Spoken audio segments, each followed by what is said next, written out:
తాకట్లో ఉన్న మీ బంగారాన్ని విడిపించి ఆ రోజు ఆన్లైన్ రేటుకి కొంటాం. Sharma gold company. నమస్తే అమ్మా. నమస్తే తల్లి. అమ్మ, జనరల్ గా మనం పెద్దవాళ్ళనైనా ఎవరైనా చూస్తే ఎప్పుడు నా దరిద్రం ఇది. ఈ మధ్య పిల్లలు కూడా స్టార్ట్ చేశారమ్మా నెగిటివ్ మాట్లాడటం.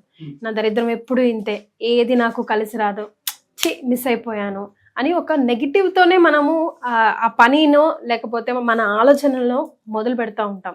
అది ఎంతవరకు కరెక్ట్? ఆ ధోరణిని మార్చుకుంటే మన లైఫ్ ఎంత చేంజ్ అవుతుంది? అసలు ముందు ఎప్పుడైతే నాకు ఎప్పుడు ఇలాగే ఉంటుంది అనేటటువంటి ఆ వ్యతిరేక ధోరణి ఉందో అదే మన జీవితంలో ఏది మన అడుగు ముందుకేయడానికి అడ్డుపడుతుంది.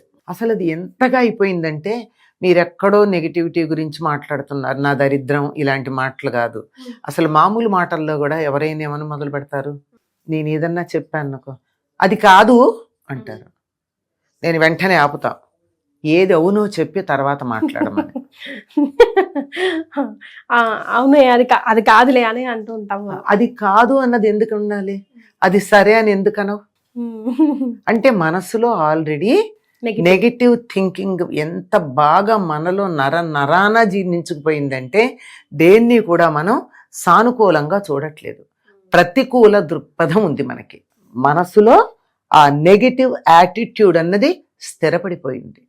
ఆ స్థిరపడిపోయినటువంటి దాన్ని మనం పక్కకి పెట్టాలంటే పాజిటివ్ యాటిట్యూడ్ రావడానికన్నా ముందు ఏం చేయాలంటే యాక్సెప్టెన్స్ అన్నది అవసరం.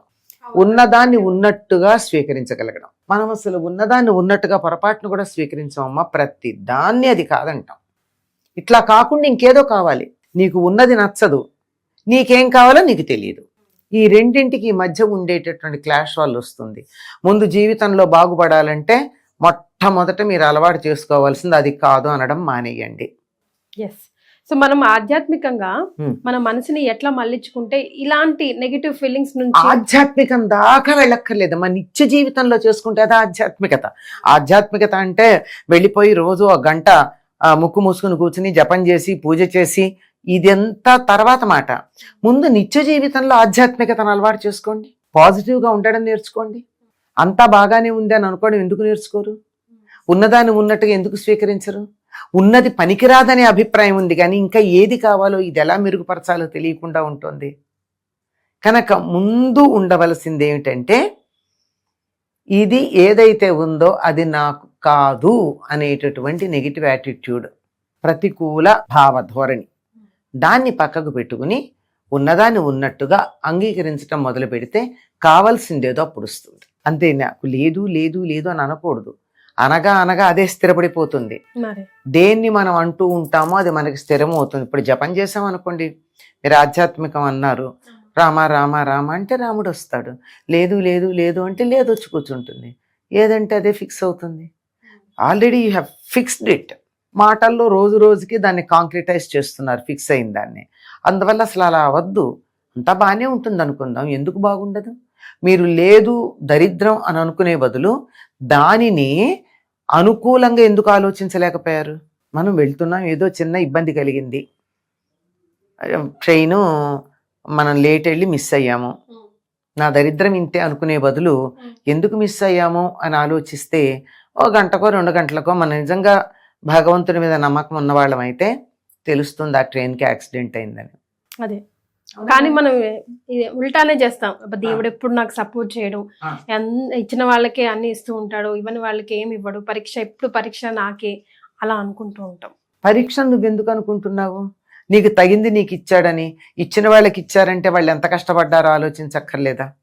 వాళ్ళు ఎవరికో కోట్లు సంపాదించాడు, రాత్రింబగళ్ళు కష్టపడ్డాడు, నువ్వు కష్టపడుతున్నావా? వాళ్ళకు వచ్చినటువంటి ఆ కోట్లు రావాలనుకుంటున్నావు కానీ వాళ్ళు పడిన శ్రమ పడాలని ఎందుకు అనుకోవటం లేదు? ఇక్కడుంది తేడా. కనుక నెగిటివిటీ అన్నది మన మనసులో ఉంటుంది. లేదు అంటే లేదన్నది స్థిరపడుతుంది, ఉంది అంటే ఉందన్న స్థిరపడుతుంది. ఒక్కసారి ఆలోచించండి మనకి ఎన్ని ఉన్నాయో.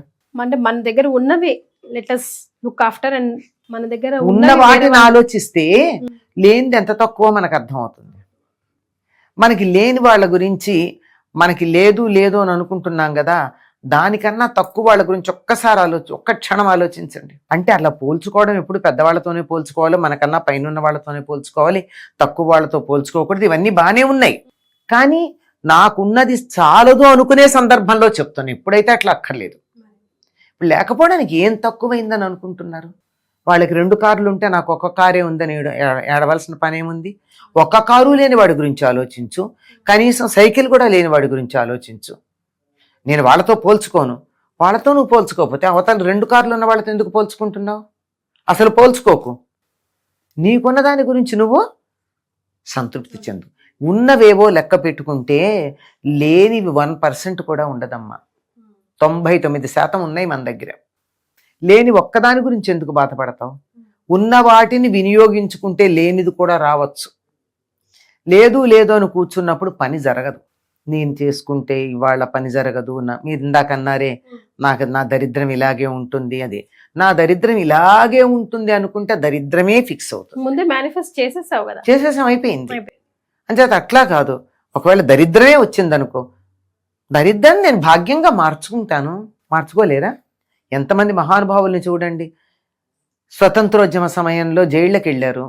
జైళ్ళకి వెళ్తే ఖాళీగా కూర్చున్నారా వాళ్ళు? అక్కడ బ్రహ్మాండమైన గ్రంథాలు రాశారు. బయటకు వచ్చాక రాయడానికి ఉండదు, కార్యకర్తలుగా పనిచేస్తారు. పాండవులు అరణ్యవాసానికి వెళ్ళారు. అరణ్యవాసంలో ఏం చేశారు?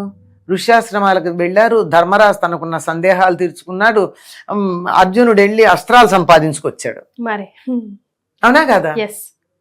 మరి ఆ విధంగా ఉన్నటువంటి దాన్ని వినియోగించుకోవాలే తప్ప నాకు ఇది నాకేదో పనికిరాంది నాకుంది అని పక్క వాళ్ళతో పోలిక వల్ల వస్తుంది. పోల్చుకోవడం మానేస్తే అసలు సమస్య ఉండదు. ఉన్నదే అవకాశాన్ని వినియోగించుకోవటం లేదు, సద్వినియోగం చేసుకోకపోవడం వల్ల వచ్చినటువంటి సమస్య ఇది.